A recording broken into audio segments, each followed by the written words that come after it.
We start off by looking at the concept of absolutism that you covered this week in your textbook.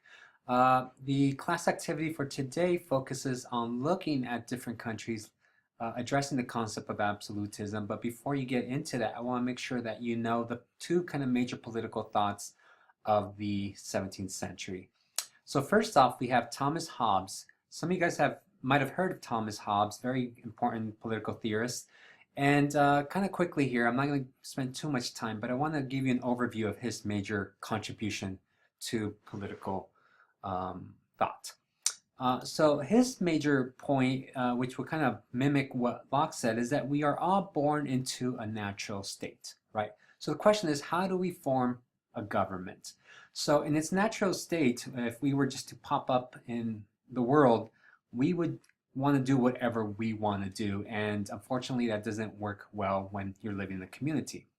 So he kind of argues that everybody lives in this kind of dog-eat-dog world and they're always fighting, and in order to kind of create stability, we must band together as a society and limit that chaos. And how do we do that? Well, according to Hobbes, is that we choose some person to represent us and really to govern us, right? Because eventually somebody does come out on top in this dog-eat-dog world, and they establish all the rules. They make sure that they're being followed, and this is what helps develop the concept of what we define as absolutism. So essentially, society bands together, and we give power to the big dog, if you will, right? We allow him to be the ruler, the executive, the legislative, and the judicial. And for the most part, he got this position because he beat everybody else out. Something like a king, if you will, from the Middle Ages. Now, in contrast to Hobbes, and even though I said there's some similarities, there is one major difference between these two. So with Locke, he argues that we are all born into the natural state, but we are all born into the state with inalienable rights. He does argue that yes, as a society, we're all self-interest people. It is a dog-eat-dog world, but we can't function like that all the time. So we must band together as a society in order to create stability. However, the major difference here is that we are all born with inalienable rights, rights that are given to us by our very own existence. And in order for us to come together as a society, these rights must be respected. So we allow some big dog to rule as long as he doesn't go against these inalienable rights right here. So there must be a mutual respect between government and man. So anytime government, or in this example, a king, goes against those wishes, or sorry, against those rights that we have, particularly our rights, and in this period we're talking about people, mostly with people with land, not so much everyday people. If government, again a king, goes against these laws, then we as a society have a right to overthrow that king or that dictator, whoever might be in power. And these are the two major political thoughts of the period. The most common during this era is Hobbes. You have a lot of kings, but you begin to see an emergence of ideas that begin to argue for things like inalienable rights, which will eventually develop to the formation of constitutional monarchies. Welcome everybody. We're going to continue our conversation looking at the concept of absolutism. We'll be looking at England, France, and Russia.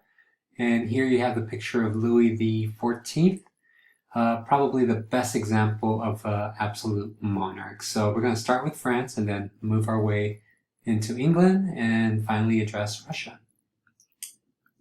So we'll skip this since there's already a video for that.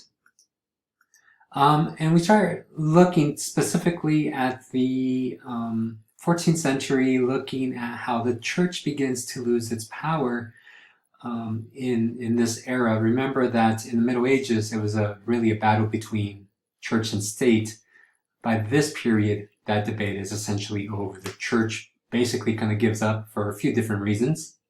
But we begin to see the church becoming much more of a spiritual institution. Marsilius of Padus in this piece called Defense Rapaces, basically argues that point, that the church should stay out of political matters, particularly in regards to ruling. The papal monarchy is still there, but that's their own state. But when it comes to nations, Marsilius kind of argued that the church should not interfere in that.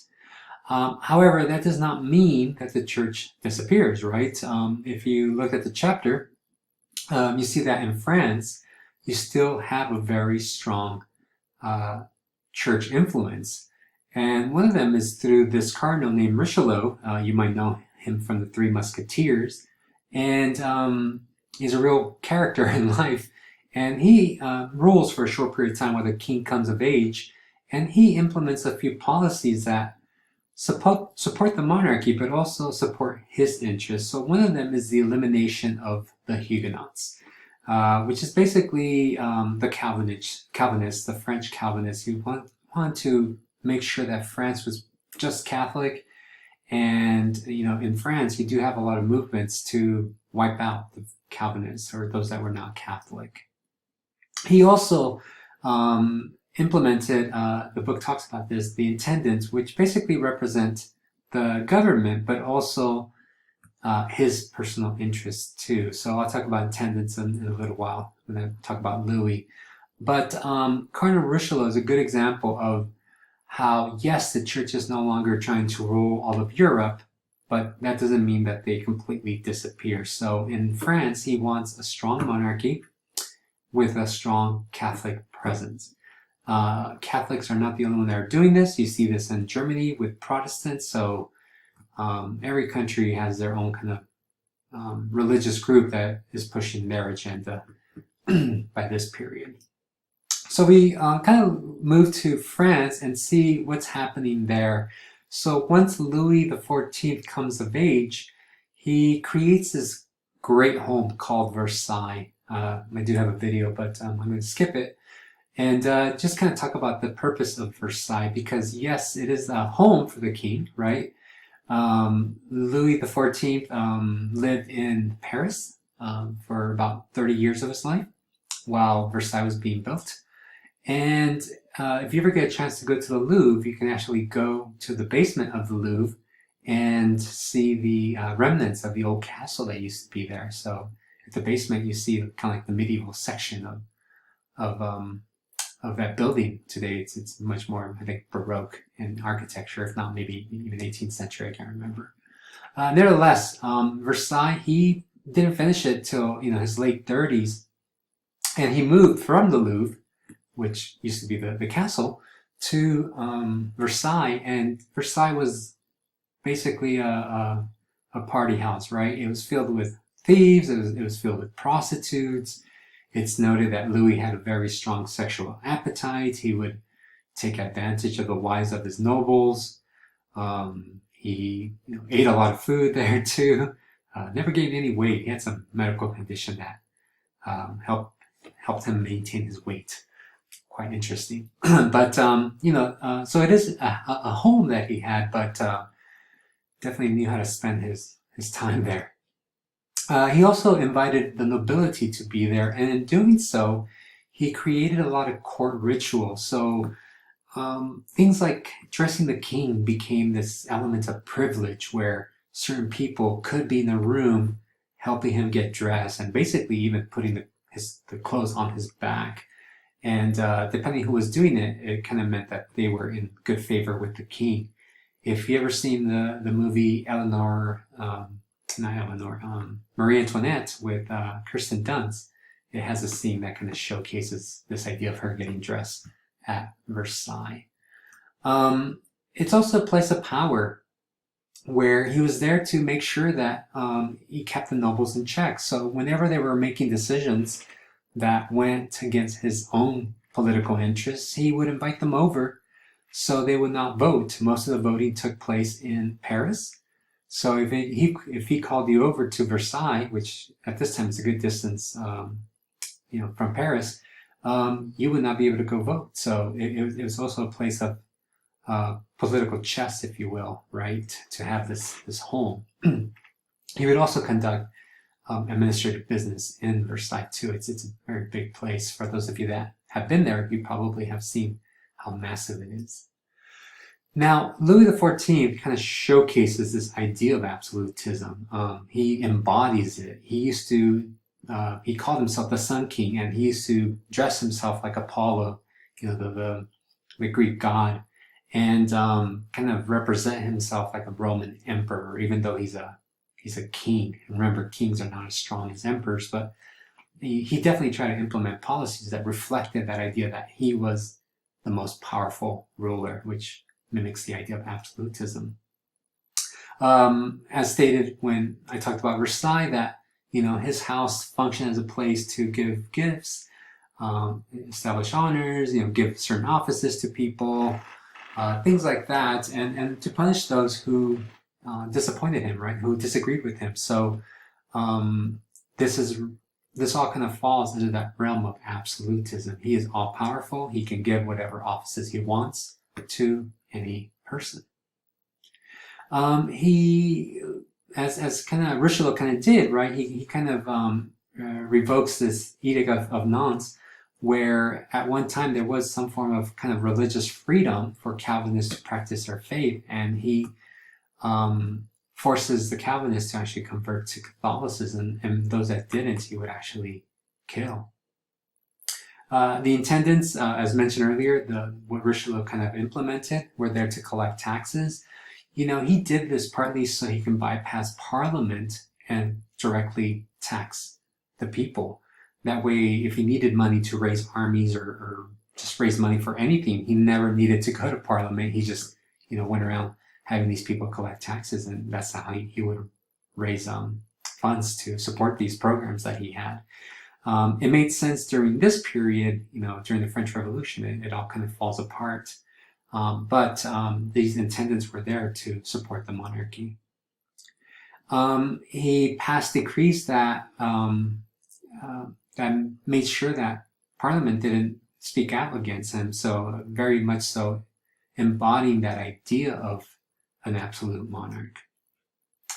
And then lastly, I just want to talk about the type of person he was. There's many examples out there, but I talked about him sleeping around with people's wives and things like that, which is not unique to him, right? Most kings do that. But there is an interesting story where he travels with a bunch of people, one of them being his mistress. And they're going out on a picnic or something, and they're out on this road in a carriage, and the horses are picking up all this dust. And they, all this dust begins to enter the carriage, and the people were complaining, saying, "Can you please close the windows?" And Louis said, "No, I like the fresh air." And he could see that they were uncomfortable, but to him it didn't matter. He was the Sun King. He was the ultimate power, so they kept the windows open. Another example from that same one was people needed to go to the restroom, and he would tell them to hold it until he was ready to stop. And these poor people were just kind of in pain, having to go relieve themselves, and they couldn't unless he gave the okay. So it just kind of showcases how France embodied this idea of absolutism. So we'll stop this video here, and the next example that we will talk about will be England. And England's a complete different model. We're looking at England now, and we'll look at how their history kind of shapes with this idea of absolutism. As you can kind of see in the title, it doesn't do very well. In England, we have more of a constitution monarchy, which kind of separates it in this particular age compared to all the other European nations. We begin, though, with the idea of absolutism in England with Charles I. He actually passes laws that kind of support the monarchy, where he needed Parliament to levy taxes, but he actually tells his son, I'm thinking of the wrong person. I was thinking James I. James I actually tells his son, you got to be stronger than Parliament. So whenever Charles needed Parliament, he tried to kind of go around them. And one way that he did this was through the petitions of rights and implementing a ship money tax, where he didn't call Parliament for the need to access tax revenue. So in England, you do see the early stages of absolutism, but it doesn't quite work very well. In addition, Charles I kind of reinstitutes the Catholic rituals into the English Church, and people began to see this as a bridge towards Catholicism coming back. So if you saw that video of Henry VIII and basically, the elimination of the Catholic Church in England, you have the Reformation there. The church tried to separate itself from the Catholic Church in England. And in this example, is Charles I. He didn't try to bring it back, but people perceived it in that way. There's a few other things, but again, for the sake of argument, we're going to kind of move it along. In England, you do have a civil war. And this civil war causes a lot of chaos where they actually kill the king. So we kind of right away see that the concept of absolutism doesn't work very well in this particular kingdom. They actually chop his head off because they just felt like Parliament was being bypassed. And during this civil war, there's a lot of movements happening, a lot of things taking place. One of them is this early movement that kind of models itself after Locke, if you can remember the first video. The levelers kind of advocated for these kind of basic, what we would call basic rights, right? Freedom of speech, that the parliament should meet, that people should have religious tolerance, that they should implement a republic rather than a monarchy, and that they should implement male suffrage, which means people, particularly men, should have the right to vote. So today that might not sound very radical, but at this time, where Charles I did see himself as an absolute monarch, it is definitely very, very radical, very new, but again, models itself after that idea that we presented by Locke, that people are born with certain rights, and by people we mean males. There's another kind of movement that's just kind of interesting, and they're called the Diggers. These are people who are living in the countryside, and this is all during the English Civil War, that are promoting this concept of communism before communism even exists. Most of these people are not thinking of it in ideological terms, but they're just, addressing their needs for that moment. And it's just quite interesting what's happening in England, because we obviously are influenced by many of the movements that happen there. And these are just two. There's a few more, but these are just two that stand out. One's more in the urban center, and the other one is more in the outskirts of communities. However, Cromwell during the Civil War becomes Lord Protector, and he starts to try to bring in kind of create a united kingdom. He goes to war with Scotland and Ireland. It gets too expensive. He disbanded Parliament and made himself basically king, if you will, without the actual coronation. And this causes people to kind of question him. He also passed legislation that banned newspapers, or people were reading other people's not emails, reading other people's mail, and he was spying on people, which caused a lot of fear of this style of government. So what the English end up doing is bringing back the monarchy. So typically I would have you read a section, and if you have a minute, I would suggest you read the Bill of Rights, because once they get rid of Oliver Cromwell, they implement a Bill of Rights, which is directly kind of influenced by the Magna Carta. If you can remember, the Magna Carta in the Middle Ages was that document where people were complaining about the king taking away the noble's power. Well, this document basically does the same thing, trying to curb his authority against the nobility. So again, you can read those on your own, but what happens in the end, particularly with the Bill of Rights, is that there's an event called the Glorious Revolution, where what they end up doing is replacing James, because they reinstitute the monarchy, and they get rid of him because he creates this this kind of fear that in England, Catholicism was going to come back. So the Parliament actually joins forces with one of his daughters, who happens to marry a noble from the Netherlands, and his name is William of Orange, and they invite him to come rule England. And to tie it back to the Bill of Rights, basically what Parliament did was ask William to follow what the Bill of Rights state.